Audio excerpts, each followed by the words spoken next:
Tento program vám prinášajú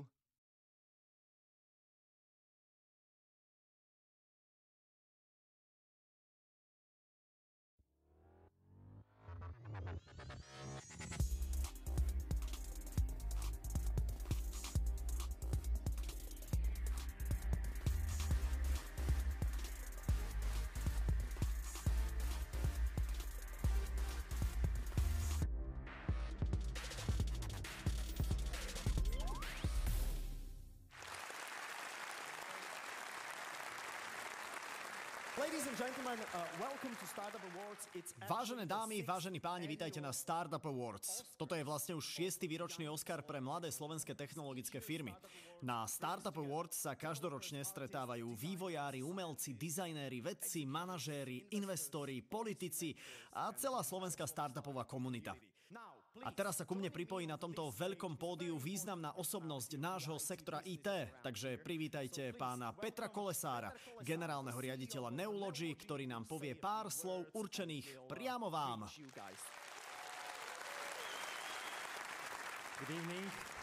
Dobrý večer a vitajte na Startup Awards 2016.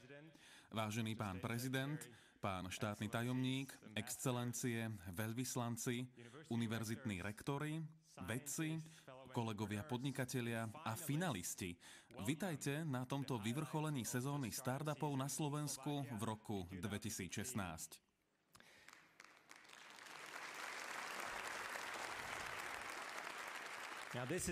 Toto je najväčšie startupové a inovačné podujatie v histórii tejto krajiny. Od prvého udeľovania cien Startup Awards v roku 2011 sme prešli dlhú cestu. Za 5 rokov existencie Startup Awards sme dostali stovky prihlášok od najsľubnejších startupov Slovenska a už nie sme len skupinkou nadšencov, ktorým ide len o radosť a zábavu, hoci aj zábava je určite súčasťou celého tohto príbehu. Toto podujatie má už priamy vplyv na ekonomiku, keďže finalisti získali kapitál viac ako 11 miliónov eur a dnes už zamestnávajú stovky ľudí na Slovensku aj v zahraničí. Takže do tohto ročnej súťaže Startup Awards sa prihlásil najväčší počet uchádzačov v celej histórii. Aj preto s hrdosťou konštatujem, že dnes tu máme naozaj vynikajúcu zostavu finalistov. Dovolte mi privítať naozaj veľmi výnimočného hostia tohto večera, dlhoročného podporovateľa podnikateľov a podnikania, startupov a ocenení pre startupy, jeho excelenciu prezidenta Andreja Kisku.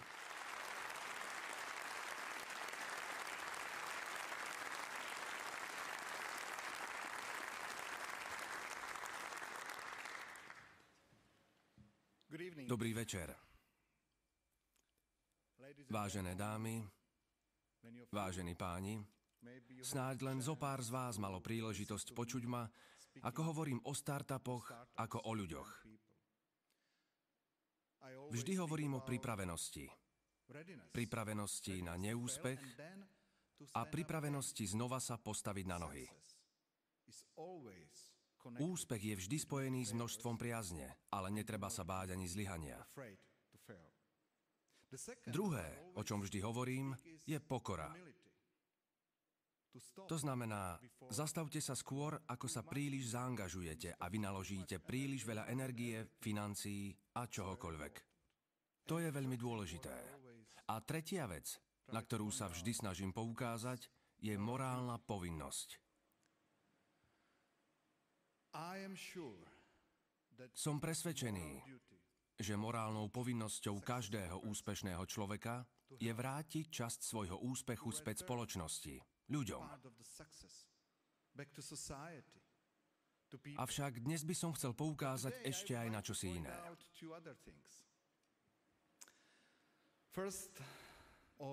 Poprvé,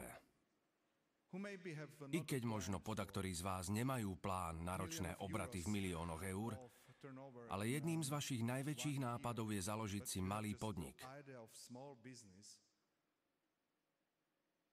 Každý z vás, kto vytvorí aspoň jedno nové pracovné miesto, má moju hlbokú úctu a vďaku.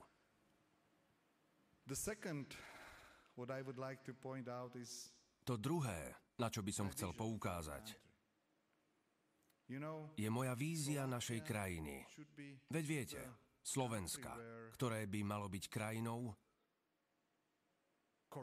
v ktorej korupcia nemá žiadnu toleranciu, v ktorej chorí ľudia dostanú prvotriednu zdravotnú starostlivosť.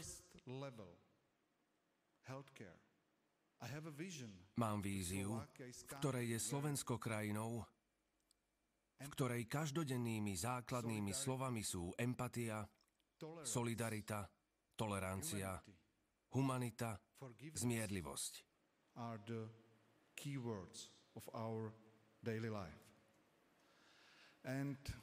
A ako sa tak na vás pozerám, som presvedčený, že spoločne to dokážeme. Prajem vám pekný večer a veľmi pekne vám ďakujem.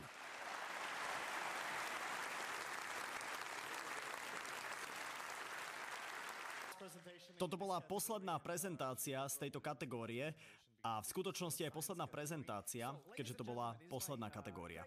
Dámy a páni, teraz je mojím veľkým potešením a cťou privítať na tomto pódiu nášho mimoriadne váženého hostia. Neviem ani, ako sme si to vlastne zaslúžili. Možno asi preto, že Vianoce sú za dverami a on je našim takým vianočným darčekom, čo poviete. Máme nášho kľúčového hostujúceho prednášateľa, je ním Uri Levin. Je to spoluzakladateľ, muž, ktorý vynašiel Waze, najväčšiu svetovú aplikáciu pre cestnú premávku a navigáciu s viac ako 200 miliónmi vodičov na celej zemeguli. V júni 2013 spoločnosť s názvom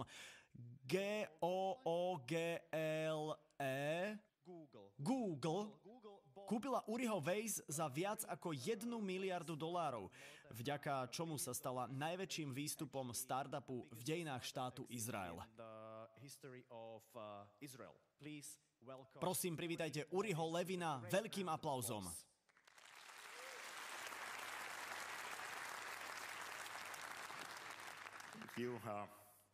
Dobrý večer všetkým. Takmer nič nevidím kvôli svetlám, ale predpokladám, že ste tu. Robte trochu hluku, aby som mal istotu. Som nadšený, že tu môžem byť. Hneď z niekoľkých dôvodov. Jedným z nich je, že som na Slovensku poprvý raz a chcem tu pobudnúť a pozrieť si nové miesta. A ďalší je ten, že sa ukazuje, že Slovensko, takisto ako Česká republika a niekoľko ďalších krajín, boli prvými krajinami, v ktorých bola Waze úspešná už v roku 2010. A tak som sa stretol s niekoľkými naozaj prvými používateľmi Waze. A to je naozaj skvelé. Okrem toho som sa včera v noci stretol s prezidentom. A musím povedať, že zapôsobil na mňa skvelým dojmom. Myslím, že máte šťastie, že máte takú impozantnú osobnosť za prezidenta. A dúfajme, že tento prezident posunie krajinu na novú úroveň a že dokáže dotiahnuť veľké veci až do konca. Takže, čo som to vlastne chcel?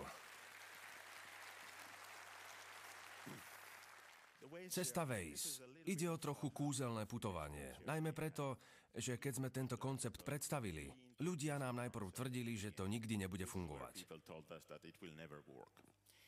A keď sme začínali, takto vyzerala mapa Tel Avivu. Prázdna strana. A toto bola mapa Bratislavy v našich začiatkoch. Úplne prázdna strana. A keď prišiel prvý vodič, zozbierali sme súradnice GPS z jeho zariadenia a na tejto strane sa to nakreslilo asi takto. Je jasné, že treba veľa vodičov, aby to vôbec začalo pripomínať mapu. Tá vám povie, že toto v strede je kruhový objazd. A naozaj je to v strede kruhový objazd. A tu je križovatka, kde nikto neodbočuje doľava. Takže je tu odbočenie doľava zakázané. Aj to je jasné. A ak máme cestu, kde stovka ľudí ide jedným smerom, ale nikto v protismere, bude to jednosmerná ulica. A ak máme cestu, kde stovka ľudí ide jedným smerom a len zopár ich ide v opačnom smere, mala by to byť jednosmerná cesta v Tel Avive. Práve takto sa u nás jazdí. Ak by ste k nám zavítali, majte to na pamäti. Ak ste softvérový inžinier, pozriete sa na tieto údaje a ja by som sa spýtal, Dokážete vybudovať systém, ktorý z toho naozaj vygeneruje mapu? Ako softvérovým inžinierom je vám jasné, že ak si to viete predstaviť, potom to viete aj vybudovať. A presne to sme aj urobili. Postavíme server, ktorý príjme všetky tieto údaje a vytvorí mapu. Ale mapa samotná nie je úplná, pretože sú to len vygenerované cesty a križovatky v mestách a tak ďalej.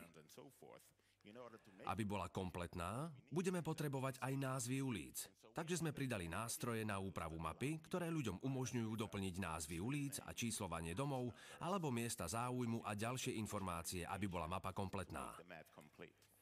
Práve v tejto fáze, ak tu budeme mať niekoho, kto jazdí pomaly, potom ľahko zistíme, že je tu dopravná zápcha. A ak bude takýchto viac a všade dookola, môžeme sa dovtípiť, kde sú všetky tie dopravné zápchy a ľuďom naozaj pomôcť, aby sa im vyhli a aby dorazili na miesto určenia čo najrýchlejšie. A v tom je práve podstata Waze, sociálnej siete pre vodičov, ktorou my vodiči pomáhame ostatným vodičom bojovať proti dopravným zápcham a vyberaniu pokút za prekročenie rýchlosti. Asi pred rokom som si vypočul príbeh, ktorý bol celkom úžasný, keď kto si prišiel ku mne a povedal: Zachránili ste mi manželstvo. Vďaka Wazeu sa už nemusím za volantom dohadovať s manželkou a tak ste mi zachránili manželstvo. Takže sa ukázalo, že som aj manželský poradca.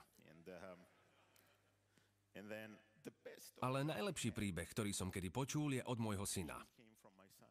Mám 5 detí, ako som už spomenul. Jeden z nich má 18 rokov a začal jazdiť asi pred rokom.